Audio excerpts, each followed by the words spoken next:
প্রত্যেকটা মানুষের জীবনেই ওঠানামা থাকে, সেরকম সবার রয়েছে, আমারও রয়েছে। তো যাই হোক বন্ধুরা, শুভ সকাল।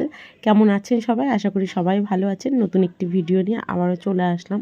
তো দেখুন, সকাল সকাল ঘুম থেকে উঠে পড়ছি। সকাল কিন্তু নয়, অনেকটাই বেলা হয়ে এসছে, প্রায় 7টা বেজে গেল। এখন আর ভোরবেলায় উঠতে পারছি না, কেন বলুন তো?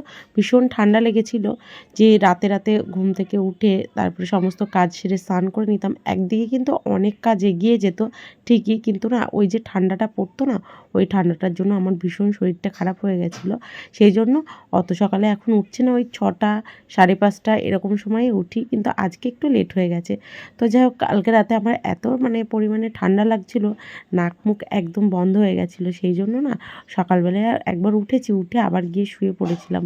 তো যাই হোক, এখন উঠে সমস্ত কাজ সেরে নিচ্ছি। ঘরদোর তো পরিষ্কার করতেই হবে। ওদিকে বাবু আসলে ঘুমোচ্ছে। তো ওদের তো আজকে স্কুলে যাবে না, পাঠায়নি স্কুলে, সেই জন্য ওরা বাড়িতেই রয়েছে, এখনও ঘুমাচ্ছে। এখন আর বেশি বেলা হয়নি, 7:30 মতো বাজে। 1 ঘন্টা 1.5 ঘন্টার মধ্যে সমস্ত কাজ সেরে নিয়ে স্নান পুজোটাও করতে হবে, ততক্ষণে বাবু আসলে উঠে পড়বে। আর এদিকে দেখুন, হালকা হালকা রোদও উঠে গেছে। সকালের এই মিষ্টি রোদটা খুব ভালো লাগে, এই সময় কাজ করতেও ভালো লাগে, কিন্তু এই সময় যদি স্নান করে উঠে পড়তে পারি তাহলে সব থেকে বেশি ভালো হয়।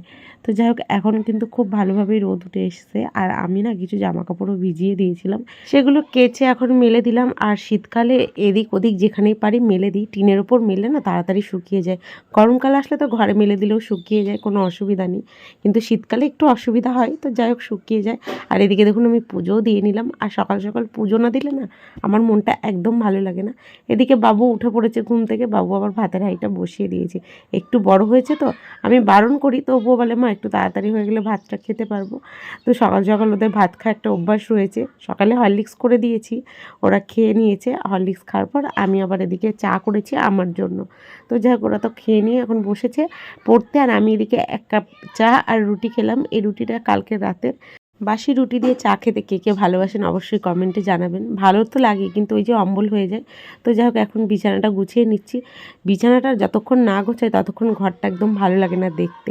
তো যাই হোক, বিছানা গুছিয়ে নিয়ে নিজে রেডি হয়ে একটু বাজার গিয়েছিলাম, বাজার করে নিয়ে এসেছি। কেননা ওই কালকে না ভেবেছিলাম বাজারে যাব, তো কালকে যেতে পারিনি। তো আজকে একদমই ঘরে সবজি ছিল না, সেই জন্য একটু সবজি আর মাছ নিয়ে এসেছি। 2 রকমের মাছ নিয়ে এসেছি। আর অনেকটা বেলা হয়ে গেছিলো, প্রায় 10:30 11টা বেজে গেছিলো বাজার যেতে। তো একটু দেরি হয়ে গেছে। বাজার করে নিয়ে এসে আবার ঝটপট রান্নাও বসিয়ে দিয়েছি। সকাল থেকে এই সমস্ত কাজকর্ম তো চলেই। আর আমি যতটা পারি তাড়াতাড়ি করে ফেলার চেষ্টা করি, যাতে একটু বেলা হওয়ার আগেই সমস্ত কাজ সেরে বাবা সোনাকে একটু পড়তে বসাতে হয়। ওদের যেহেতু পড়া থাকে, আর বড়টা যেহেতু এখন 6-এ উঠেছে, ওকে না একটু বেশি নিয়ে বসতে হয়, সেই জন্য ওদেরকেও একটু সময় দিই। তো যাই হোক, একদম সকাল থেকে 12টার মধ্যে সমস্ত কাজ কমপ্লিট করতে পারলে আমি একটু নিশ্চিন্ত মনে থাকতে পারি।